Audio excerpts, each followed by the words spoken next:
Hello hi welcome to మోరియాస్ world. అందరికీ నా వందనాలు. 17 డిసెంబర్ 2023 రోజు మనకి వివాహ పంచమి ఉంది. ఆ రోజు మన రామయ్య సీతమ్మ పెళ్ళి జరిగిన రోజు. అందుకే ఆ రోజుని వివాహ పంచమి అని సెలబ్రేట్ చేసుకుంటారు. ఎవరైతే పెళ్లి కానోళ్ళు అమ్మాయిలు అబ్బాయిలు ఉంటారో ఆ రోజు రామాలయం వెళ్ళి మీరు ఒక నెయ్యి దీపం పెట్టి, అలాగే సుమంగళి సామాన్లు అని ఉంటాయి, మీరు ఏదైనా పూజా స్టోర్లో కొనుక్కొని అక్కడ సీతామాత దగ్గర పెట్టేసి మీరు నెక్స్ట్ డే తీసుకొని అది ఎవరైనా సుమంగళి స్త్రీకి ఇవ్వండి. ఇలా చేయడం వల్ల మీ మ్యారేజ్ త్వరలోనే ఫిక్స్ అయిపోతుంది.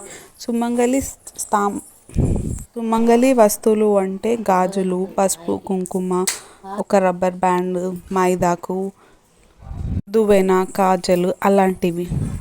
ఇవన్నీ మనం కొని అక్కడ పెట్టి నెక్స్ట్ డే ఎవరైనా పెళ్ళైన వాళ్ళు ఉంటారు కదా సుమంగళి వాళ్ళు, వాళ్ళకి ఇచ్చేసి వాళ్ళ బ్లెస్సింగ్స్ తీసుకొని ఇంటికి వచ్చేసేయండి. ఈ వీడియో కనుక మీకు నచ్చినట్లయితే ప్లీజ్ అండి నా ఛానల్ని లైక్ చేసి సబ్స్క్రైబ్ చేయడం మాత్రం మర్చిపోకండి. Thank you for watching.